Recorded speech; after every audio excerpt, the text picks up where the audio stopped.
How are you doing? You like my pink suit? I like to stand out. Well, thank you so much for having me. I am super excited. Love this crowd. You're all so energetic. It makes it really fun. So again, I'm Mattice. Just to introduce myself a little bit more, I'm an expert in toxic work environments. And that's why the dummies over at Wiley asked me to write the book around toxic work environments. I believe you'll have some in your library system if you don't already, so you can check it out and have a read. I started studying toxic work environments when I was in graduate school. I worked as a director of HR, and I worked with one toxic person. The culture was pretty great, except for this one person. Now, don't name names, but how many of you have worked in a toxic work environment before? Not here, of course. Never. So you know what it's like. It can be pretty damaging to our self-esteem. And as HR, I was really watching the cost to the organization and the cost to the people. I personally felt bullied as well. And so I started getting my master's degree and ended up doing all of my graduate research on workplace bullying. So I can tell you how to do it really well or how to stop it. If you want to know how to do it well, we can meet later. So I am really going to try to give you some things to be thinking about, and ultimately we're going to talk about subtle behaviors that have a lot of impact, and how we can kind of stand up for each other and ourselves when those types of behaviors go on around us. So I'm going to ask you to think about how kind of bad behavior works. But before I do that, what does toxic behavior even mean? What does that mean to you when I say that? Just shout it out. Stress, uncomfortable, microaggressions, gaslighting, demeaning, adversarial, condescending, isolating, bad vibes. There you go. So you're correct. So toxic behaviors, I feel like a lot of times when we hear a word like toxic, it's sort of emotionally charged, and it sounds like we're talking about harassment or discrimination, and those are certainly toxic behaviors. But I like to take us down a notch and talk about the types of behaviors that you all just talked about. Toxic, that word sounds like insidious, right? That even one microaggression, it can become toxic. It's toxic in the moment, and then it can continue to evolve and sort of work its way into all the nooks and crannies of the organization. Conflict that goes unresolved. Conflict is certainly good, but if it's unresolved, it can start to go on for a while. Other people start getting involved. You start gossiping, taking sides, right? So we want to put a stop to that behavior when it happens. And everyone in this room can help do that. Everyone in this room has the ability to create a positive, thriving work environment within their teams. So next up on the spectrum is that unlawful behavior, harassment, discrimination, hazing. So one of the things that I do at Civility Partner is coach leaders accused of engaging in bullying or a hostile work environment. And just to give you some examples of some of the things I've seen, one guy that I coached, he would lean back in his chair, put his feet up on his desk, and sit like this and tell you all about why your idea was stupid.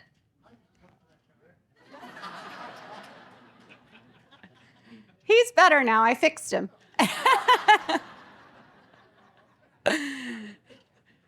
What's that? Yes, yeah, his feet are on the floor now and he doesn't sit in that power pose. But you think about something like that, those are the types of behaviors that I'm talking about, right? Because if you're in a meeting with your boss and this boss is sort of giving you a dissertation and a lecture about why your idea isn't going to work, and he's leaning back and all this stuff, that's maybe subtle but not so subtle. It's harmful. It's embarrassing. It's isolating. It's demeaning. some of these things that you said. Another guy that I coached, he would get up out of his desk and kind of lean over and get right in your face. And people describe this like Dr. Jekyll, Mr. Hyde kind of a thing, where it's like he'd be sitting in his desk kind of normal, and then he'd sort of rise up and his body language would get aggressive, and he'd have the vein popping out of his forehead, and his eyes are bulging, and he would get in your face and lean over and say something. So that's where I operate, in this land of incivility versus civility, and helping organizations address these more subtle types of behaviors that are actually very toxic and very harmful, right?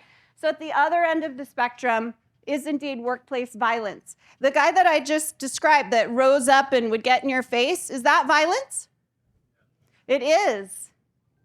It is. Because the person on the other side is afraid. So even body language can create a feeling of workplace violence, even though there's no touching or hitting or throwing things.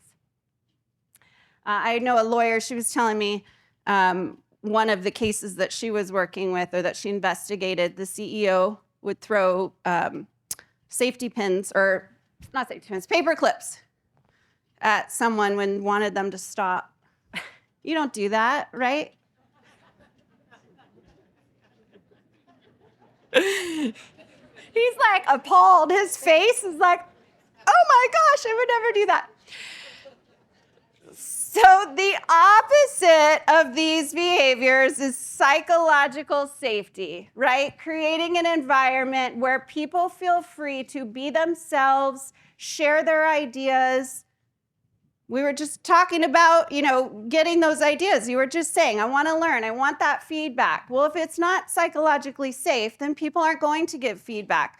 The way that you're going to achieve these goals, the way that you're going to continue to be the best library system in the whole United States, is to make sure that everybody feels psychologically safe. And that's every single person's responsibility. So I'd like you to pull out your phones for me. We're going to do a little exercise.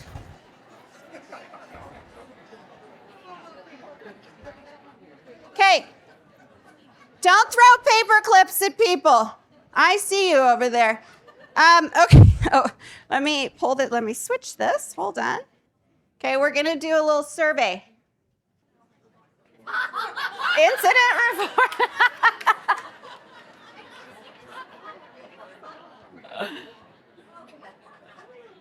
That's about the funniest Kahoot poll name I have ever come across. Question number 1. Be ready to answer it. You get 20 seconds. How often do you feel psychologically safe at work? That means how often do you feel free to be yourself? You got 10 seconds. 5, 4, 3, 2, 1. Okay, majority of the time, it's hard without gotta come down here. Majority of the time, 50-50, not very often, and never. Well, I'm really happy to see that most of you are the majority of the time, but it means we have some work to do. When you or someone else admits a mistake, how is it received by your colleagues? I feel comfortable giving constructive feedback to the people I work with.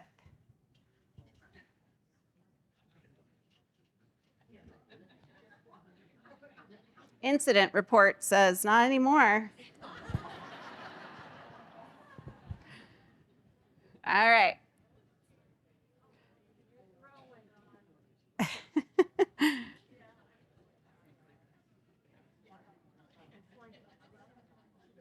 Okay, never. Uh-oh. Hang on, I got to come down here so I can see. Never, sometimes, regularly, and the answer depends.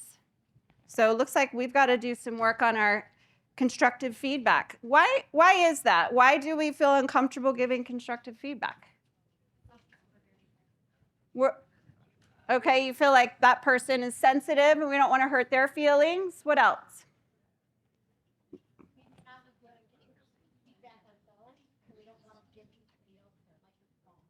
Well, that's a very self-aware answer, that maybe I don't like feedback, so I'm not going to give it to other people either. Okay, what else? What about from this side? What's that? Lack of confidence in yourself. So you're thinking, is this the right feedback if I were to give it? Is that what you're saying? One other answer. Yeah. You feel like it's not going to change anything. Yeah. Well, I got news for you. We've got to make sure we're giving feedback. We're going to talk about that here in a minute. I feel valued by all of my colleagues. Let's talk about trust. So at your tables, I want you to answer these two questions. And I'm not, don't name names. We're not gossiping like, oh, well, I don't trust that person. Please don't. But I want you to talk at your tables. I'm going to give you 3 minutes. You can talk to the person right next to you or your whole table, however you want to do it. Why do we trust people? And why don't we trust people? So I'm going to give you 3 minutes. Ready, go. All right. Shh. Does that work? No. If you hear me, clap once. If you hear me, clap twice. That's better than the shh. Shh. It's funny when people do that. You're out somewhere and then someone's like, shh.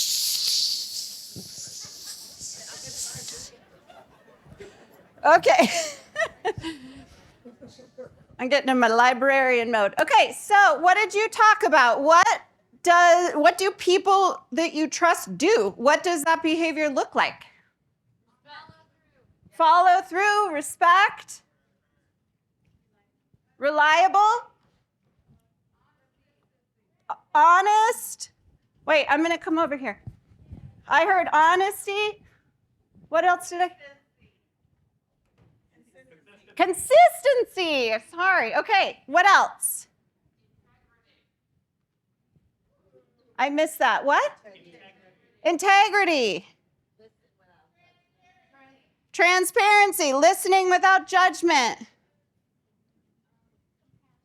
Compassion. Openness. They're supportive. Although I think you said supportful. We can make words up if we want.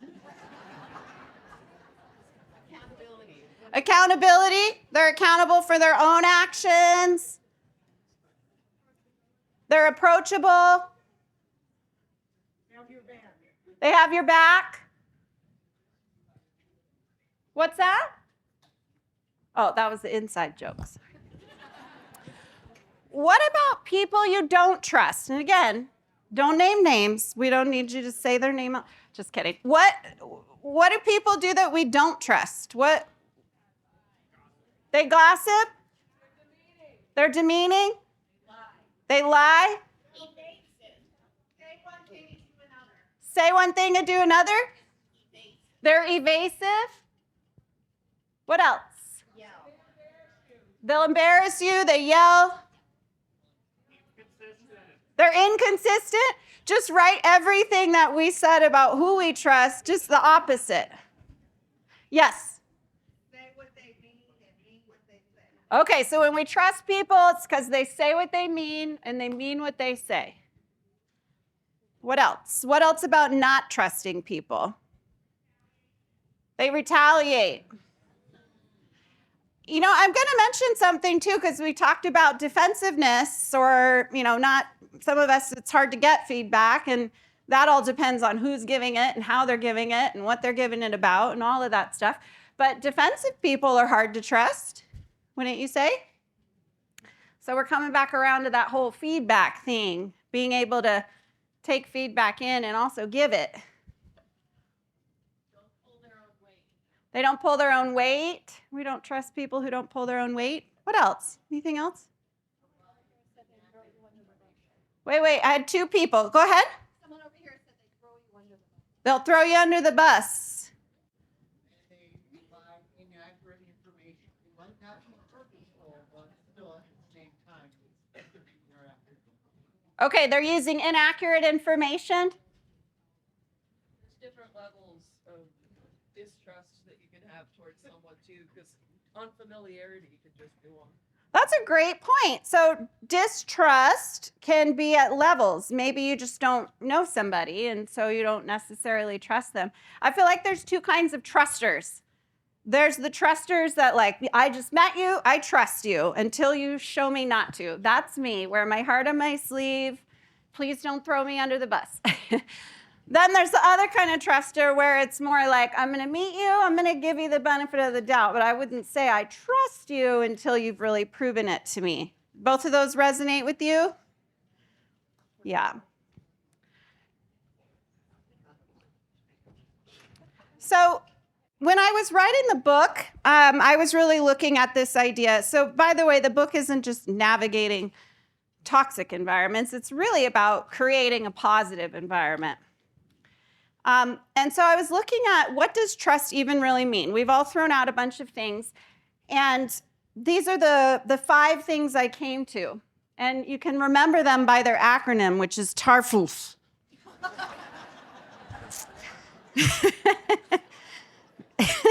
You're going to remember that, though, aren't you?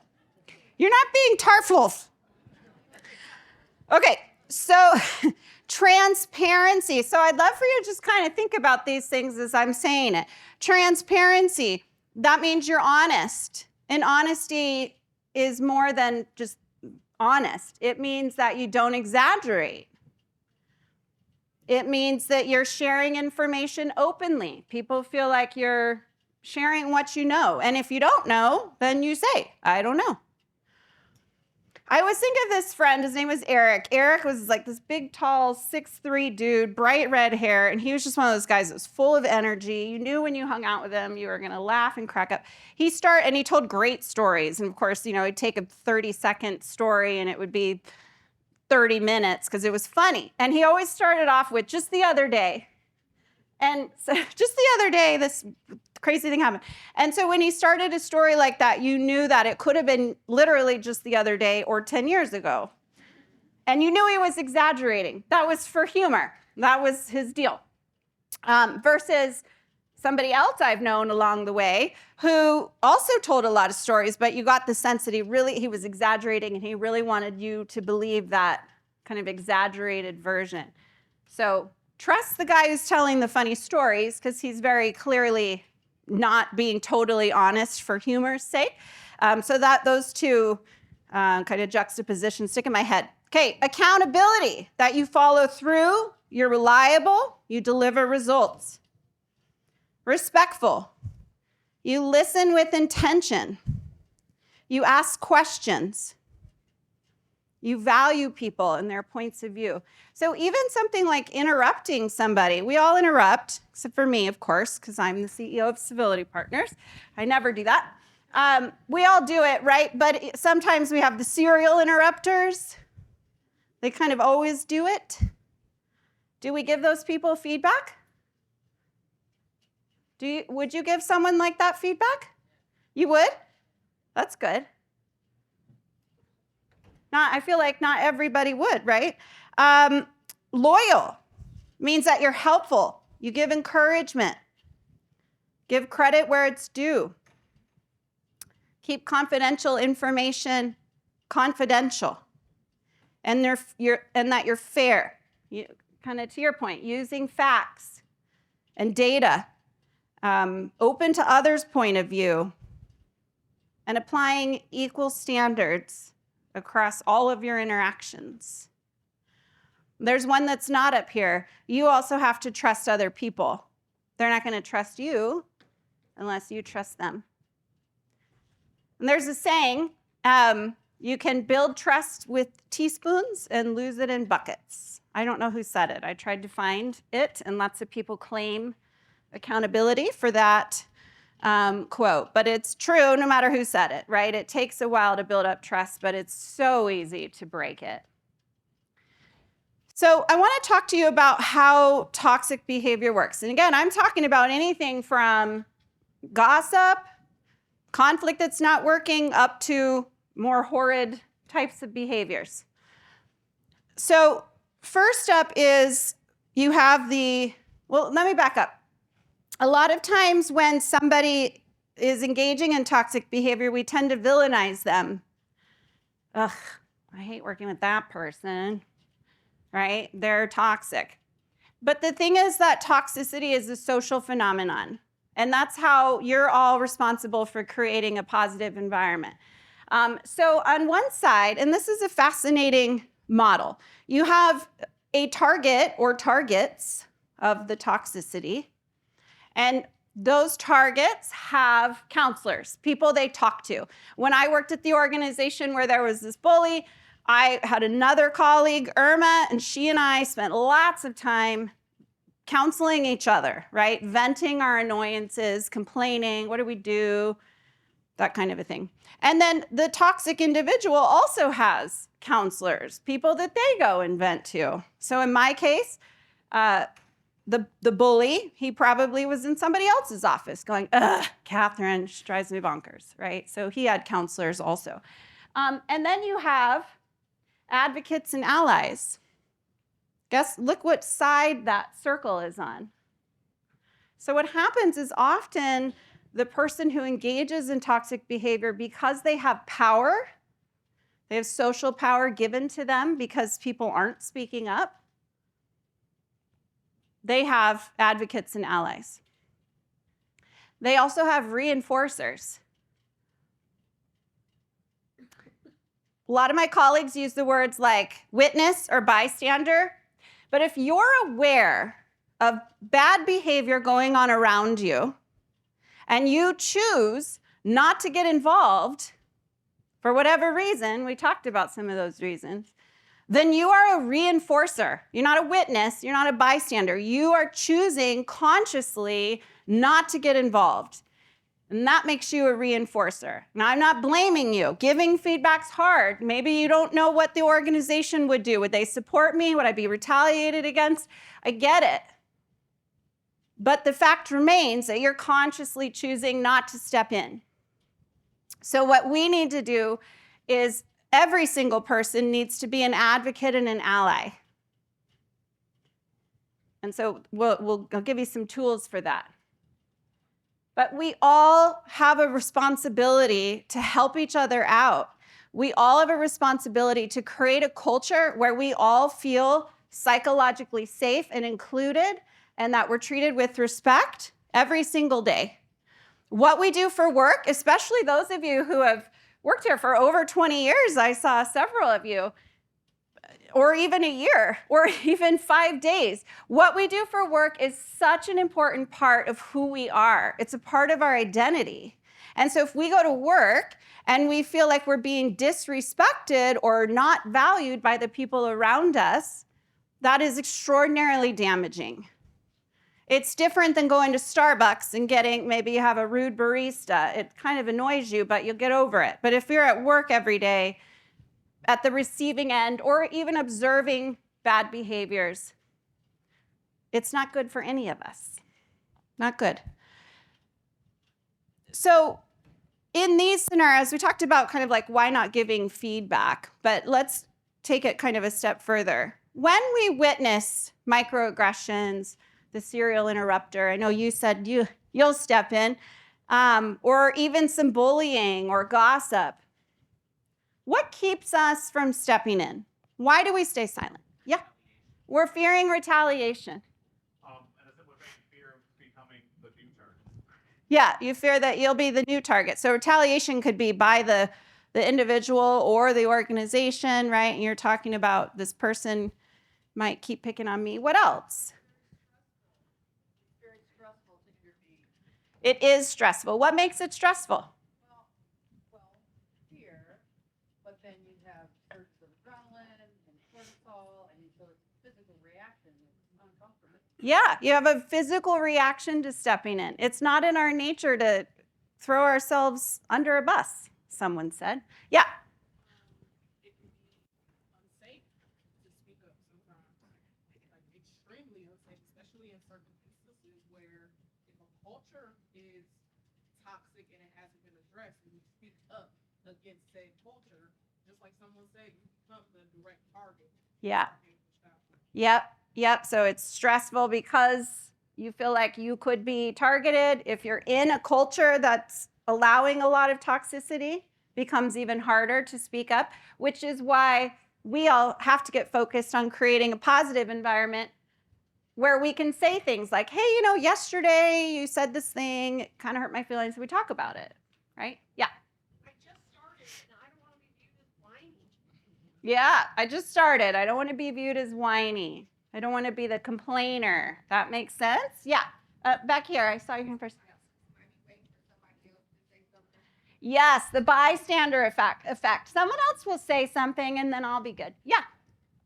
A lot of us have, outside of the workplace culture, are already coming to the conversation with various axes of marginalization that make any kind of standing out higher risk for us. Yes. If you're someone who's different from whatever the overcultural norm is. Yeah. Any kind of thing automatically, you're already a target and you're painting more on your back. Risk is higher. Yes, thank you. So just to repeat that some of us are already feeling marginalized. We already feel like we have a target on our back. Why would we get more involved? Yeah. Some people aren't even comfortable in their personal lives having conflict. Yeah. To do it at work when you don't know people, you don't know what they think of you, you're not as comfortable. They may never do it. Right. Some of us are conflict avoidant. It's just, I would rather not get involved. Yeah. Fear of being an outcast. Yeah. You said something, you got your head bitten off, and it's like, okay, lesson learned. Yes. Right here, they're over you, the hierarchy of the workplace. Okay, the person is above you in the hierarchy. I wonder, is your person above you? Right?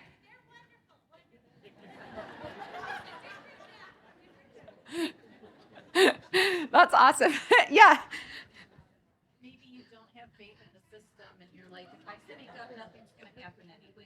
Yeah, you don't have faith in the system. You feel like if I speak up, nothing's going to happen anyway. I'm sorry, I got to take a side note just because you're reminding me of something. I did a talk like this, but it was for like a big professional association.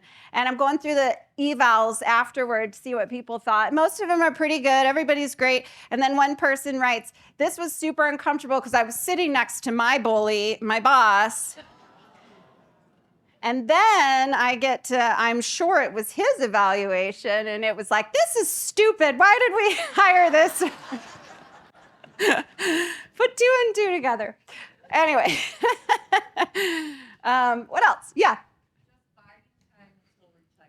Okay, yeah, I won't speak up because I'm going to retire anyways. But not you. You're not retired. I'll always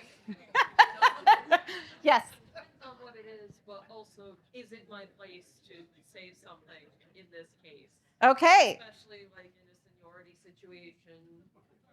Okay. She said, is it my place even? Should I even get involved? It seems like it's between them. Okay, last one.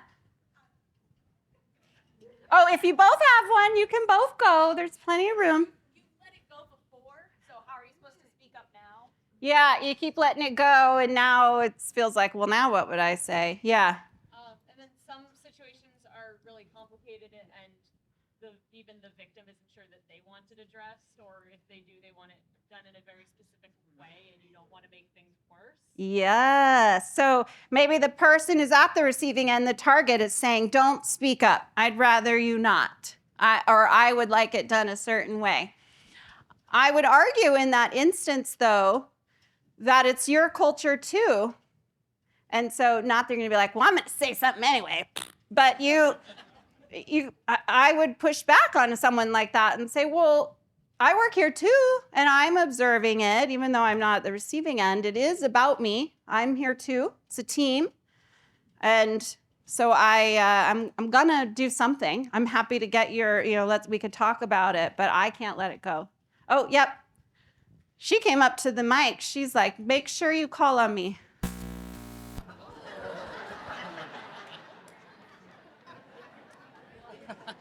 Wrong answer. Someone said. it out. Do you?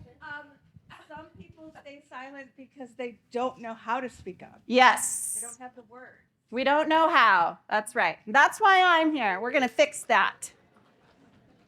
We're going to fix that. Okay. So I want you to talk at your tables. You can talk with your whole table or 2 or 3 of you. Or you can kind of pair off however you want to do it.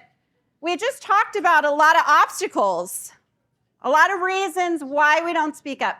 So now I want you to talk through, is that real? Are these fears real? So a lot of times it's against our instinct to get involved. We're social creatures. So our instinct, our reptilian brain tells us, just go with the flow so that you can be in the pod. So talk about your fears. Talk about whether or not they're realistic or just kind of your instinct speaking to you. And then how do you minimize those obstacles? And it could be, how do we as a team minimize them? Or suggestions for the organization. What does the organization need to do to help minimize some of these obstacles? So I'm going to give you, let's say, 5 minutes on that one. We'll see where we're at. And then I want to make sure we debrief. So I'm going to want to hear from some of you what you talked about at your table. So how do you overcome these? What do you need? Are they real? Ready, go. If you hear me, clap once. If you hear me, clap twice. Now just clap 3 times because it's fun. Oh, thank you. That was really nice of you. I appreciate that. Okay, I'd love to get 2 answers. I'm told the mic will not make that horrible noise. So I'd like 1 person at this mic and 1 person at this mic, and there's swag in it for you. I know this is very important. To hear what you talked about at your table.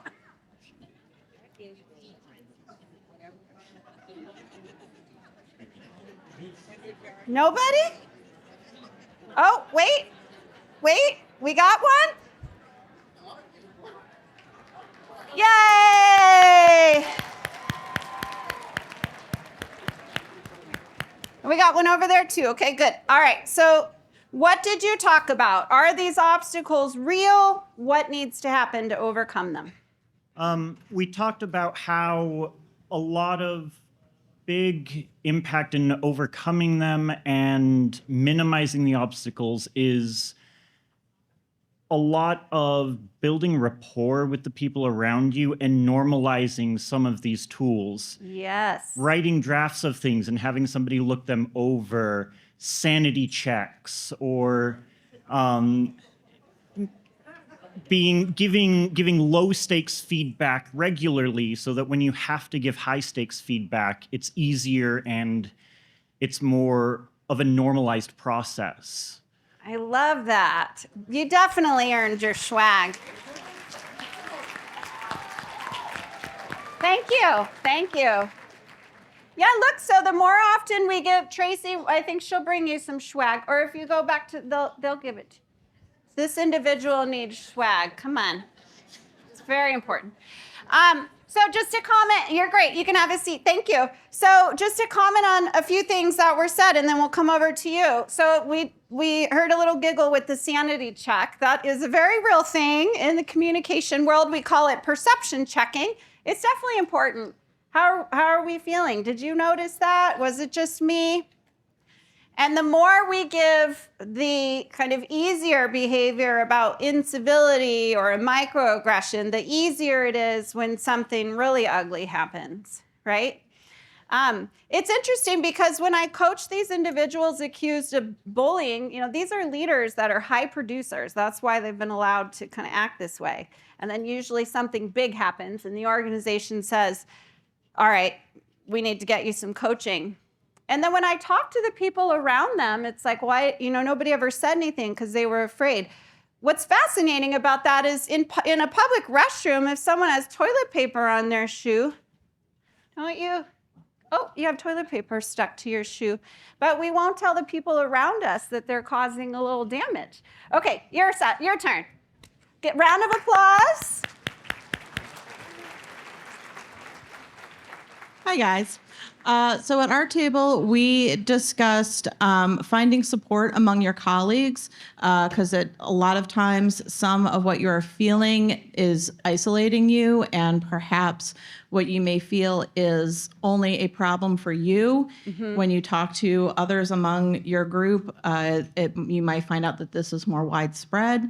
There was a suggestion of using the tools that the organization provides, such as your union representative or the Lighthouse hotline, although those are usually for more predominant issues. Yeah. We also discussed, again, trying to find support among your everyday colleagues and managing what you can, managing your own environment, your own behavior, your own interactions with your colleagues. Okay, thank you. Round of applause. Some swag. If you head on, oh, there we go. Was all worth it. All right, thank you. So again, these obstacles, a lot of times they're either in our head or they feel real to several other people too. So you can talk about it together and overcome them together. One thing I want to say is that intervention can be silent. You don't have to, when we talk about intervening or stepping up or being an upstander, kind of sounds like I'm saying you've got to kind of like step in and save the day, right? Like, hold on. What are you saying? You can't say that. That's not what I'm talking about. So you could even just go over and kind of like hang out, right? Just with your presence. You do that to people talking too loudly in the library, I would assume. Before you do the shh thing. Right? So even just your presence can change the vibe. I was doing some training for a company, and one woman raised her hand and she said, the scenario on the screen was something about in the kitchen. You kind of hear some yelling and some talking down. And she said, I might go in the kitchen and open the refrigerator door and just sort of wrestle around, pretending I'm looking for my lunch. And so you're just sort of like, I'm here, oops, dropped something. We should clean this up. You can find ways to intervene that don't involve maybe such scary, overt behaviors if that is something you're worried about, especially with something like you're someone higher on the hierarchy and you see some bad behavior coming from them. It's a little scary to have that conversation, but maybe just to make your presence known. So in your handout, and I'm going to just talk through a couple. Don't open it yet. Sorry, I said it too soon. Now you're like, but now I must open it. Okay, you can open it. You can get the handout. There is a list of 16 scripts in there. And these are just a couple on the slide. So these are sort of options, things that you could say. My suggestion would be to find one or two that feel pretty comfortable for you, and then you keep that in your back pocket. My favorite is to ask a question. I might say something like, I don't know why that's funny. Can you explain it to me? And then it's like, oh, well, okay, never mind. Maybe I shouldn't have said that. Or I might say, why'd you say that? That was an interesting observation or an interesting thing that you just said. Tell me more. And so that's my go-to. I like to ask a question. I'm a naturally curious person, so that's my deal. So some other examples of what's on there, focus on the impact. You might say something like, hey, I know you probably don't realize it, but when you use that word or you say that thing, it could be offensive. Maybe try X instead. You could appeal to their values. We're all inherently good human beings. I know that you really care about everyone feeling valued, but I noticed you do X, and that could undermine that, right? So at your tables, you have these cards. Here, let me explain the exercise before we open them up. So I think there's 8 cards there. What I would recommend doing is maybe dividing up into thirds at your table. Each of you get a couple cards. So there's 8 cards, 4 scenarios. So 2 sets. And so I want you to, these are these kind of subtle things that we're talking about. The more that we step into these types of things and normalize feedback and giving each other tips about what's going on, the easier it is. So I'm going to give you 5 minutes, talk through at least one scenario with a couple people at your table. I might divide into thirds or fourths. And then again, I'm going to want some debriefs when we're finished. Okay. All right. If you hear me, clap once. If you hear me, clap twice. All right. That works. Okay. I would love for someone to get on this mic and someone to get on this mic, and let's hear what you discussed. Bring your scenario. Share what you talked about. Anybody? Bueller? Okay. We got someone. Round of applause. Hey, while they're talking, you guys can rock, paper, scissor it out over here, and someone's got to end up on the mic over there. Okay, go for it. Okay, so one of the scenarios we talked about is a person of color tells you that they feel they have to work twice as hard as their white peers to get the same recognition. Okay. In the situation, what would you say? It's like, we would acknowledge the unfortunate reality of that in so many places and how easy it is to happen in, like, validate and acknowledge the response. An example, like at a previous workplace, I had a equal coworker who was better at the job than I was. But you would not know that by the way management came and talked to us. Every time they came and asked us the question, they looked right at me. I'm like, why are you talking to me? Mm-hmm. I am learning vast from her. Talk to her. Yeah. And like acknowledging that. What would you do? Then it's like, one, acknowledge that. Work to use those of us with axes of privilege. Use that power to offset that, to start to challenge that. Like I passed the mic to Mary. This is not on me. It's like, no, I don't want the responsibility for answering this question. I'll fuck it up. She'll do better. And then we will both look bad.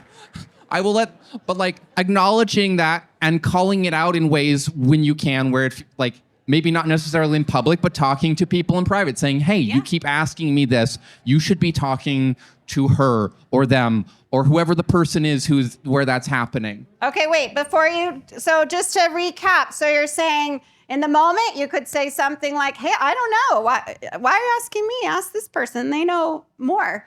And then also just lifting them up in general and like they right? Okay, go ahead. Yes. And then for how should your organization respond? Like it is all of our responsibilities to build a culture, to build an organization that is working on getting past our internalized biases to lift what is best about all of us. And that is something that starts from the top down. It starts from the bottom up.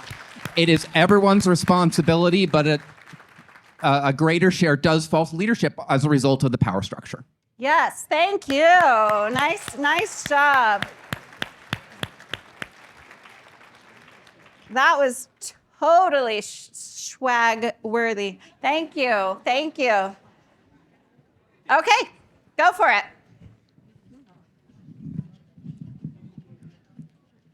All right, I got the introverted employee question, which is very fitting.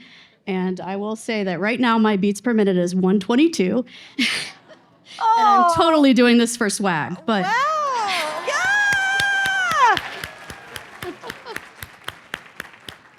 Yeah! So an introverted employee feels overlooked in meetings, claiming their ideas are often disregarded due to their quiet nature. What would you say? We said give them sufficient time to prepare, like everyone be ready to share 1 to 2 ideas. And what would you do? Just making sure every person has an opportunity to speak. Okay. Like going around and doing round robin. And how should your organization respond? Maybe having some sort of shared document or considering all feedback, and then giving credit where credit is due, because maybe that introverted employee didn't speak up, and then someone who's more outgoing might take credit for that. So Yeah. it's always good to give credit where credit's due. Yes, thank you. Oh, Tracy's coming in. Tracy's coming in from over there. Wait.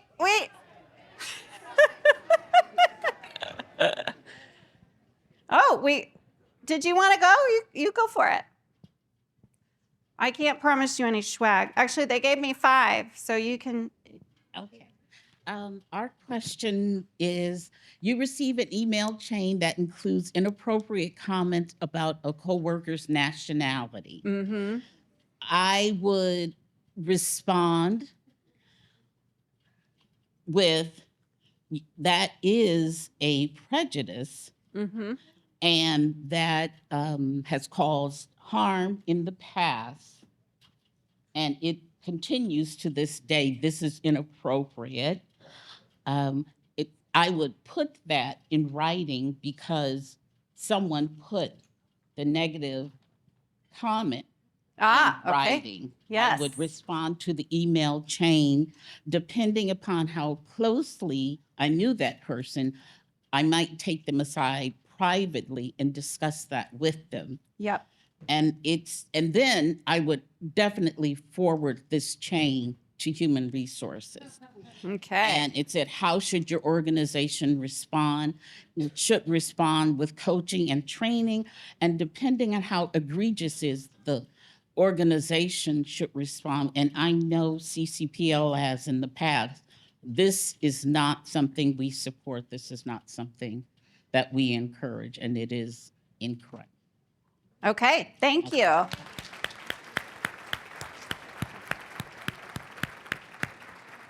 Thank you. Thank you all. So yeah, the key is to keep having these conversations.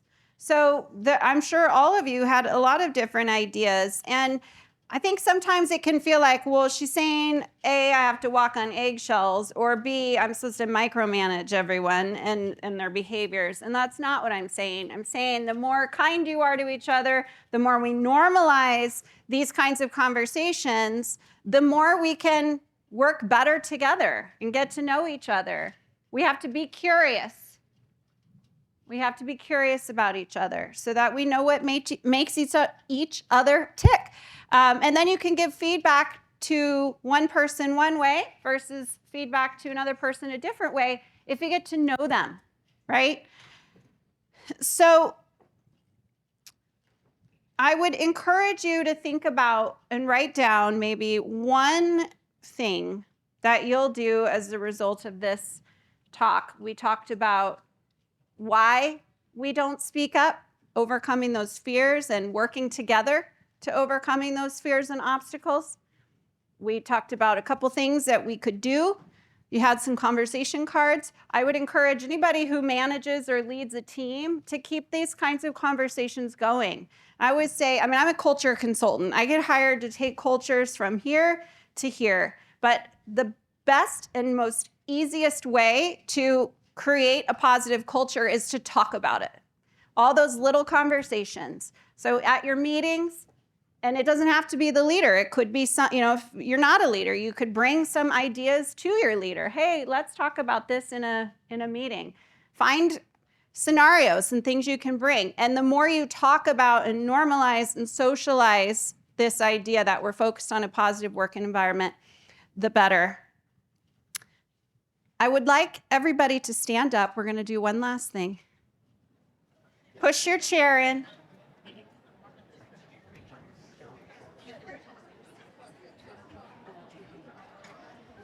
All right, Maestro, please.